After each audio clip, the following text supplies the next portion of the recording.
So భారతదేశం మరియు China వాళ్ళ యొక్క సత్తాలు చాటుకోవడానికి ఇండైరెక్ట్గా నైబర్హుడ్ కంట్రీస్లో సీ పోర్ట్స్ అనేవి డెవలప్ చేస్తున్నాయి. ఈ సీ పోర్ట్స్ ఎక్కడున్నాయని చెప్పేసి ఎగ్జామ్స్లో క్వశ్చన్లు అడుగుతున్నారు.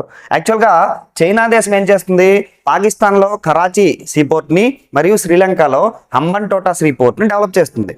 వాటికి మనం ధీటుగా అంటే పెట్టుబడి పెట్టి డెవలప్ చేస్తున్న చైనాకి ధీటుగా మనం ఇరాన్లో చాబహార్ అనే పోర్ట్ని డెవలప్ చేస్తున్నాం. అలాగే మయన్మార్లో సిట్వే అనే పోర్ట్ని డెవలప్ చేస్తున్నాం. ప్రీవియస్లో క్వశ్చన్ అడిగాడు, చాబహార్ పోర్ట్ ఏ దేశంలో కలదు, ఇండియా ఇన్వెస్ట్మెంట్ చేసి డెవలప్ చేస్తున్న చాబహార్ పోర్ట్ ఏ దేశంలో కలదని క్వశ్చన్ అడిగాడు. ఇరాన్లో ఉంది. మయన్మార్లో సిట్వే పోర్టు.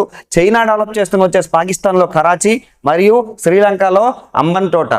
అయితే చైనా భారతదేశానికి ధీటుగా చుట్టువైపులా నిర్మిస్తున్న ఈ సీపోర్ట్లు ఏవైతే ఉన్నాయో వాటికి చైనా పెట్టిన పేరు అనమాట స్ట్రింగ్స్ ఆఫ్ ఫైర్ అనేసి పేరు పెట్టింది.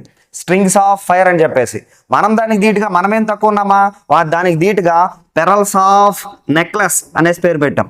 స్ట్రింగ్స్ ఆఫ్ ఫైర్ అనే సూత్రానికి ఆధారంగా ఇండియా చుట్టూ ఈ పోర్టులు డెవలప్ చేస్తుంటే పెరల్స్ ఆఫ్ నెక్లెస్ అనే సూత్రానికి ఆధారంగా మనం చైనాకి ధీటుగా ఈ పోర్టులను డెవలప్ చేస్తున్నాం. Thank you.